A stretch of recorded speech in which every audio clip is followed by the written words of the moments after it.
Hello, today you will hear a story about a man's revenge. It presents many people with chances to achieve success. In my life, I tried not to miss such chances.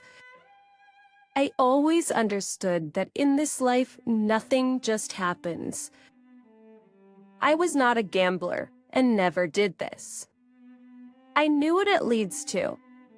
But one day in the store, the saleswoman in the store could not find change for me and offered to take a lottery ticket for this money. I smiled and agreed.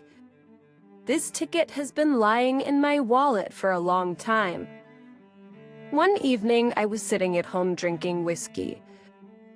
Suddenly, I remembered this ticket.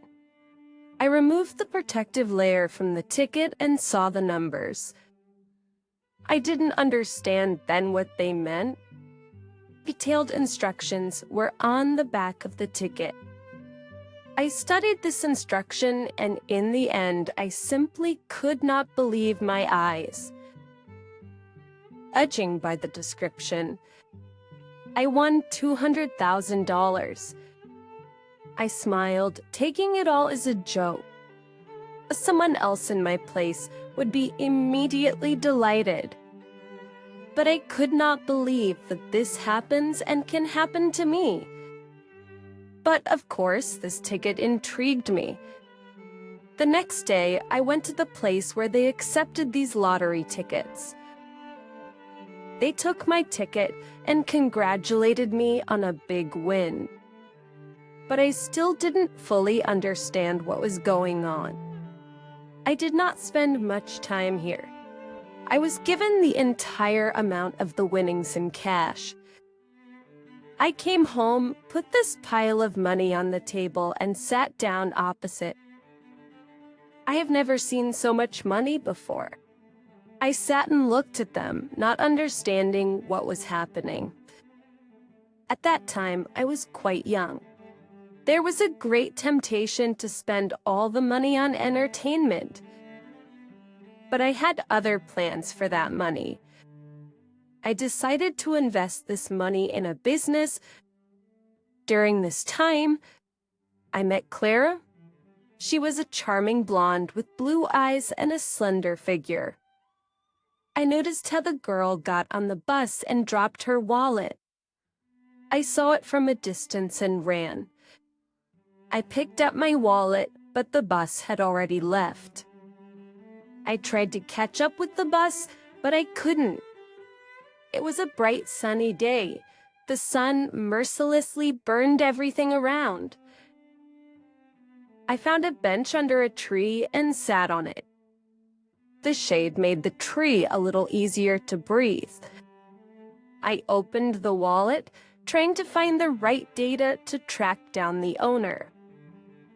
I took out a photo of this girl and smiled. She was extraordinarily beautiful. Then I found some business cards.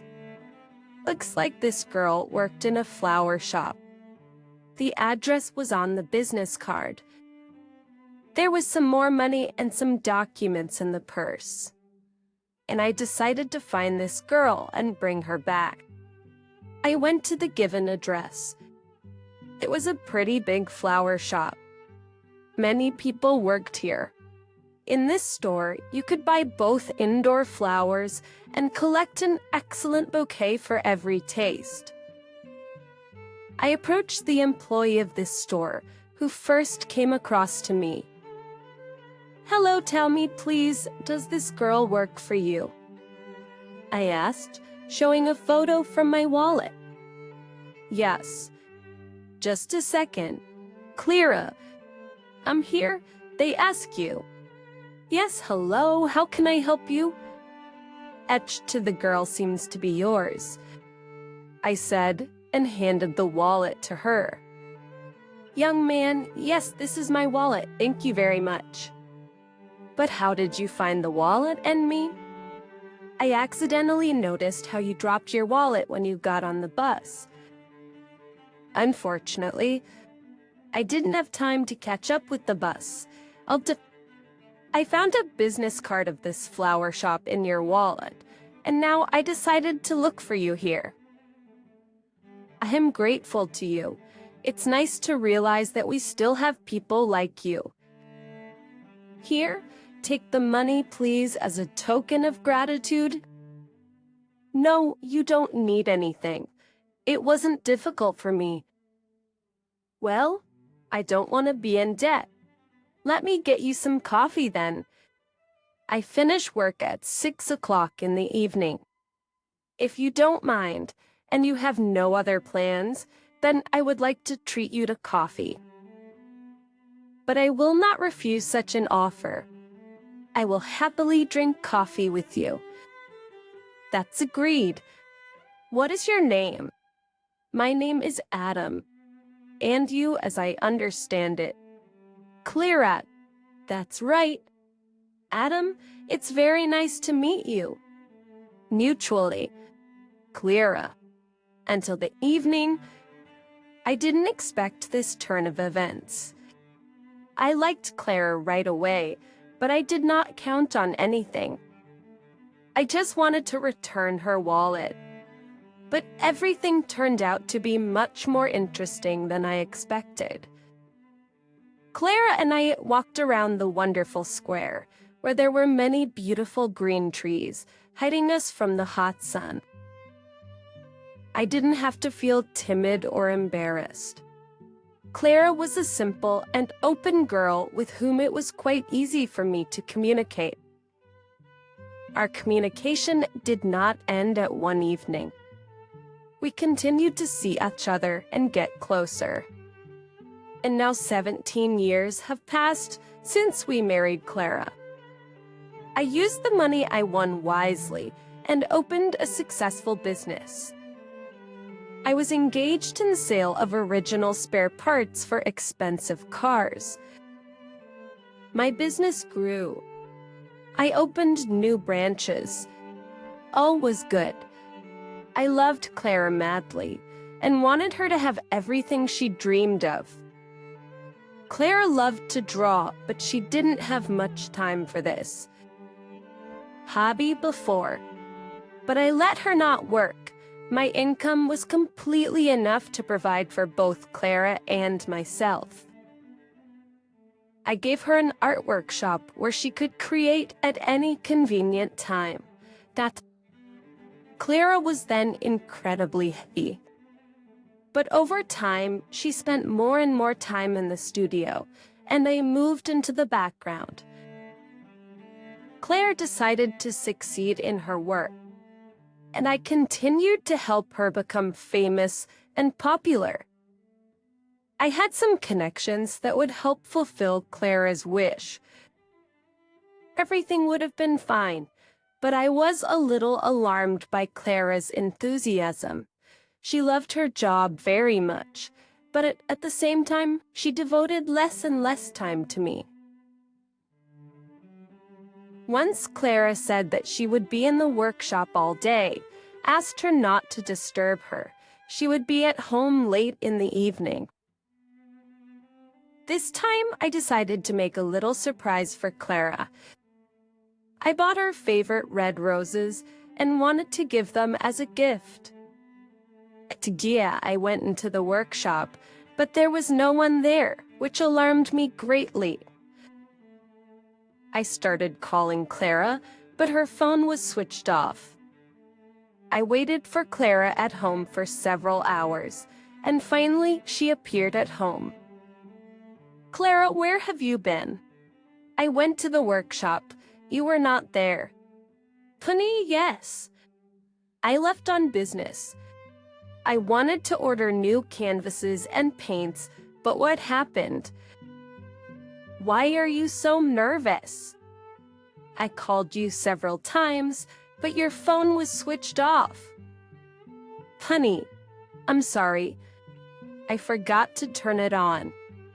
You know that when I draw, I want no one to bother me. I wanted to surprise you, I said, handing Clara a bouquet of flowers. Darling, thank you very much. I'm sorry that this happened. Do not worry, all is good. After that, I calmed down a little, but still the bad thoughts did not leave until the end. I did not understand why Clara herself went for the paints. Usually the courier always brought all the necessary materials directly to the workshop. The next time I decided to follow Clara, it seemed to me that she was definitely hiding something. Claire again gathered in her workshop, but I carefully began to follow her. Clara went into the workshop, but I was sitting in a car nearby and watched. About an hour later, Clara left the workshop and went to her car. This time, she definitely didn't gather for paints because she had only recently bought everything she needed. I followed her. Clara stopped near a house, then got out of the car and went into the house. I couldn't resist and ran after her. The door was not locked. I went inside the house. I did not know who lived here. The place was definitely unfamiliar, and my thoughts became even darker. There was no one in the hall. I heard voices from the room at the other end of the house. I ran to that door and kicked it down. What's going on here? I burst into the room screaming. In front of me stood a frightened elderly man with glasses and a surprised Clara. Damn. Adam, why the hell did you break in here? What the hell are you doing here with this grandfather? Adam, calm down. If you suddenly thought that I was cheating on you, then this aged man is clearly not my type. Hector, don't be offended. Clara turned to the elderly man. Nothing. Clara, but I see you have a rather hot man. Clara, so you can explain to me what's going on here? Yes, what is happening is that I also wanted to surprise you. Victor is a watchmaker. He has a lot of experience. I gave him your father's watch, which was out of order. You constantly complained that they need to be fixed, but you don't have time. So I wanted to give you a present. Hector just did it. Here you. Clara handed me my father's watch. Clara, I'm sorry. An idiot. Hector, forgive my ignorance. Thank you so much for your work. This watch really means a lot to me. This case put me in an awkward position. Clara gave me such a nice present, and I behaved like a beast. I decided to make amends. Clara has long dreamed of organizing a large-scale exhibition of her works, and soon such an exhibition was to take place. I took over the financing of this project. This was to be a big breakthrough in Clara's success. Influential art historians, many acquaintances, and relatives of Clara were to come to this exhibition.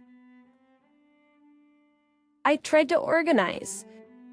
On the eve of this event, I got a call from my friend Kevin. Adam, hello, this is Kevin. Did you recognize me?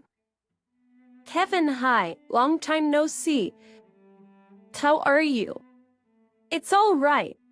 Adam, that's just the opportunity to see you today. Do you mind? Yes. Kevin, there is free time today. Where will I see you and what time? Let's go to the cafe. Be Camellia at 4 o'clock. It's not crowded and quiet. We can talk. All right. Kevin, and so we met with Kevin in a cafe. When I arrived, Kevin was already sitting at the table drinking coffee. Seeing me at the entrance, he waved his hand. I walked over and sat across from Kevin. "Hey, Adam, have a seat." "Hi, Kevin. Listen, you know that I work in a serious structure?" "Yes." "Kevin, you said what happened." "In general, we follow one person. His name is Stanley Pickert. This is a major smuggler. We have been following him for a long time." "Well, I shouldn't tell you about this, but I think you should know," Kevin said and handed me a yellow package.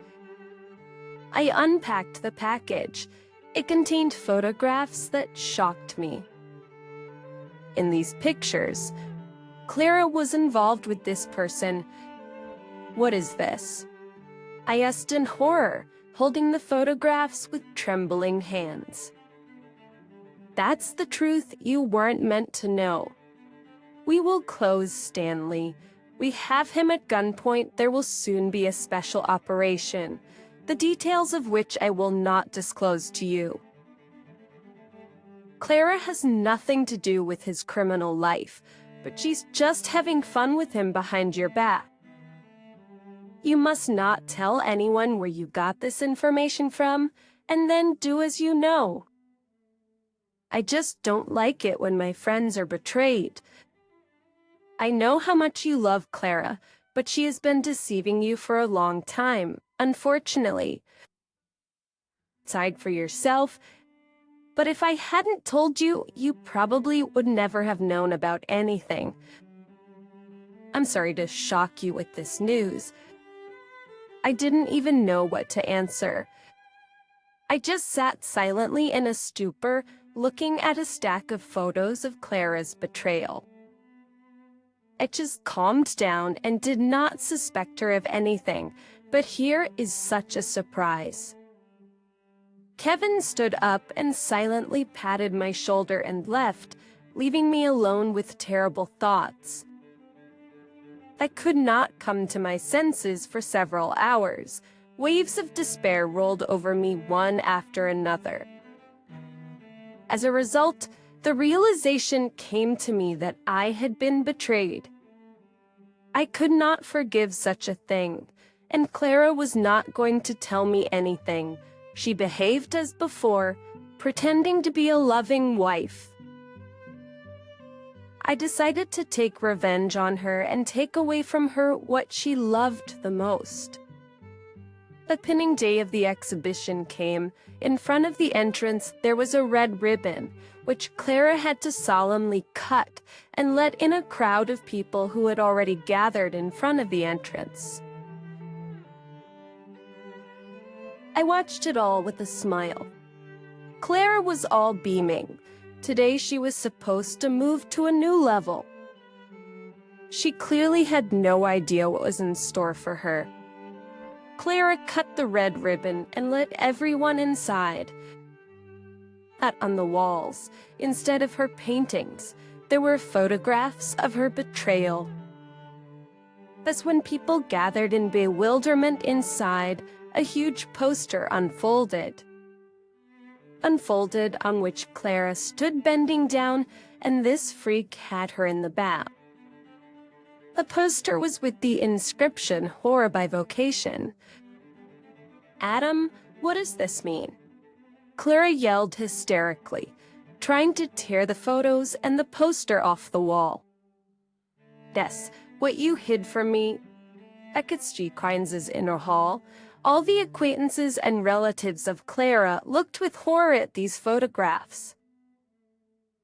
"You ruined everything, freak," she screamed. "Clara, you ruined everything, and now you will pay for it." Look out the window. Smoke from the fire was visible in the window, in which all of Clara's works were burning. "Your workshop is on fire, too. You got what you deserve?" I said, turned around and left.